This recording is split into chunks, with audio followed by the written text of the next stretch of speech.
How's it going there, everyone? It's Mr. Zen over here bringing us a brand new Nanatsu no Taizai chapter discussion. And for today's anime, guys, we're going to be talking about chapter 195.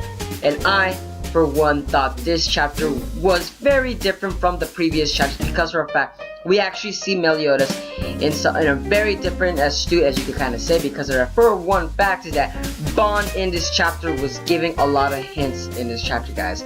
It's either Nakaba's way of telling us that something's going on with Meliodas in this chapter, or I would say a brand new predicament is unfolding in the later chapter, guys.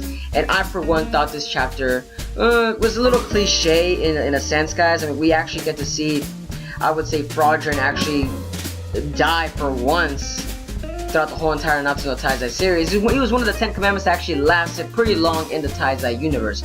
I mean, he was the first commandment that was actually brought outside into the arc itself, guys. So I'm surprised that they actually killed him as the last one. Or I would say, yeah, I believe so. I believe he's the last one. Or if not, I could be mistaken. There could be probably one more. We're not too sure yet. Esterosa could still be alive. We don't know yet. We don't know yet. Zaldores could still be alive too, guys. We don't know that for sure. But one thing's for sure, that the chapter does say the battle for defense of Leonis concludes, guys. So it goes like to say that Nakaba is trying to wrap things up with this chapter with the 10 commandments, and it seems that he probably wants to focus on the goddess clan or more I would say different events in the Taizai universe, because I'm guessing he's pretty tired with the commandments. I mean, don't get me wrong, the commandments arc was pretty interesting. I mean, he could have elaborated more on these 10 commandments as well. There could have been so much more. Could have been so much backstory, history, involvement with the 10 commandments, and showing more as to how they actually became the 10 commandments too. But I'm assuming it's going to be more involved with the goddess clan arc and the following arcs that are going to be unfolding. But for right now, guys, for this chapter, it's all about Fraudulent. Fraudulent's last stand. And this chapter, guys, was very different. We actually get to see, like I said, the previous chapters, that we actually see Fraudulent having a change of heart, and this chapter actually very concluded that with Fraudulent himself, guys. Fraudulent didn't have a change of heart, because Fraudulent was actually facing off against Meliodas. Meliodas gave him he demolished this character with just physical and force. That's just it. Physical force. Nothing else. No magic, no counter, no nothing. Just pure brutal force. Which goes on to say that Meliodas became very much stronger in purgatory himself, guys. And it goes along to say what was Meliodas doing throughout the whole time, besides of course trying to regain his body. But it goes on to say that, Meliodas' true powers are back. So it goes along again to say, what the heck is Meliodas now? Is he a full-fledged demon? Is he still part of him? Is his old personality still back in this new body that he's in? Or I would say new persona he's actually portraying? Or is Meliodas, I would say, been possessed by the Demon King himself? Because it seems to me that even Bond in this chapter, like I said, he's been actually, throughout the whole entire chapter, he's actually saying that, the captain doesn't seem to be in his right state of mind. He seems a little bit different from his usual self. So it goes on to say is to Meliodas. Meliodas has definitely become evil, guys. He definitely has. He had no shred of mercy in Fraudulent in this chapter, guys. No shred of mercy. My god. He even One Punch Man style killed Fraudulent at the end, guys. That was really hilarious. It was like Nakaba's own parody of One Punch Man. Literally, you literally see freaking Meliodas just demolish him with one punch. It's hilarious, don't get me wrong. It's very, very intense, But the chapter leading to that point was actually interesting because, for a fact, we actually see Fraudulent go through so much changes, redemption, and he actually goes with this commandment of selflessness. That in the chapter, you see Fraudulent go with that cliche of last resort and make himself a bomb and explode, so they try to kill everybody.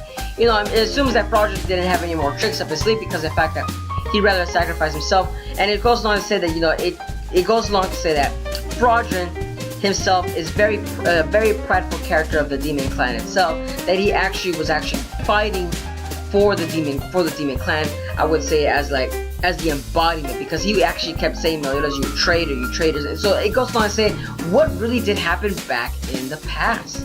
What happened? A lot of us are concerned as to what Meliodas was, what caused him to change. I mean, don't get me wrong, it was out of love for one of the goddess clan's members, but we want to see more through the 10 Commandments side. we see a little bit from Meliodas' side, which, by the way, this chapter also brought back a past, a little bit of glimpse of the past that we all been waiting for, and that goes to show Fraudron's past with Gowther. And we actually see Gowther, guys. That's what was very exciting about this chapter, that we actually get to see Gowther in his actual right state of mind, and how he actually acted with the Ten Commandments. And my god, his persona was actually very different in the Ten Commandments. He seemed more human, actually, when he was in the Ten Commandments, opposed to being with the 7 Deadly Sins, where he's just a living doll with no emotion whatsoever, and he's just a stoic character. In the Ten Commandments, it seems that Gowther seemed to be held in high regards, as well as Fraudron actually seemed to be. He looked like he was a child talking to Gowther. Like, that's the way the dialogue was seen through these two characters, and you're wondering as to, wow, like, just how powerful was Gowther when he was in the Ten Commandments. And a lot of us viewers, like I said, we were actually interested in seeing Gowther in the later arcs that are unfolding. Where is Gowther right now? We are not too sure.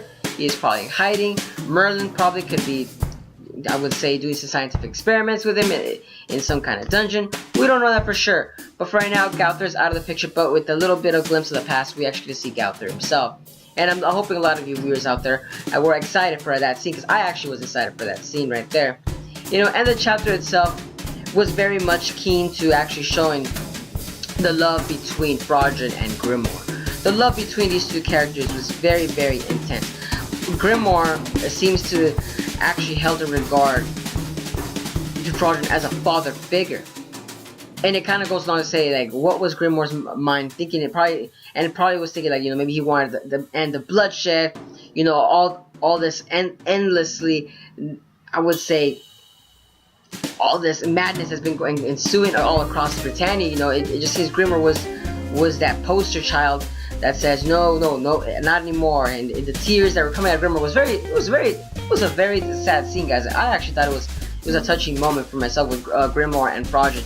That it actually shows that Fraudron actually cared for Grimoire, because he was actually going to explode. And you actually see that he actually, when Grimoire came and gave his own little speech and dialogue with Fraudron, it actually gave a change of mind towards Fraudron. So it goes along to say that, you know, Grimoire was really the main hero of this series, because, man, Fraudron would have literally decimated Britannia. So Grimoire is literally the main hero of this story. Forget Meliodas. Meliodas isn't the hero no more, he's the villain now, and Grimoire is the main hero. Which I thought is kind of hilarious too, because maybe that's when Akaba actually brought Grimoire to that childlike state, so in order to kind of show that Fraudron's love for Grimoire. Because can you imagine Grimoire in his adult self?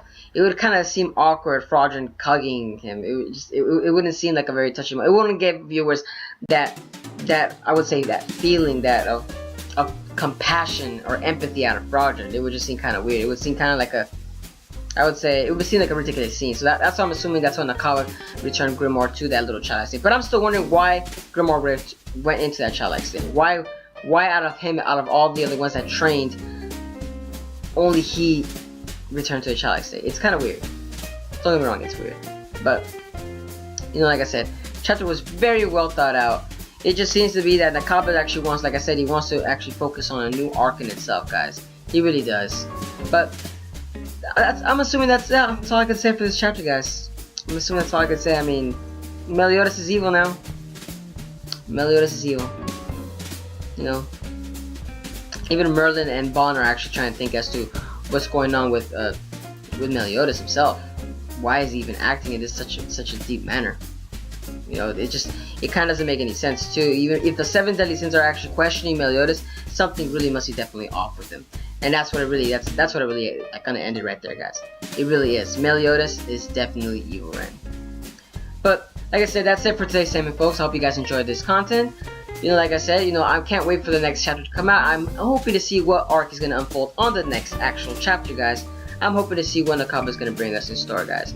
You know, the hype for the 7 Deadly Sins is still strong, guys, because, you know, Nakaba has his own way of writing his own style.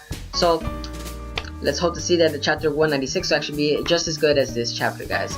But that's it for today's segment, guys. Hope you guys enjoyed this content. Give a like, comment, share, subscribe for more Nanatsu no Taizai anime related content, guys. And as always, guys, have a wonderful day. But this is Mr. Zen, signing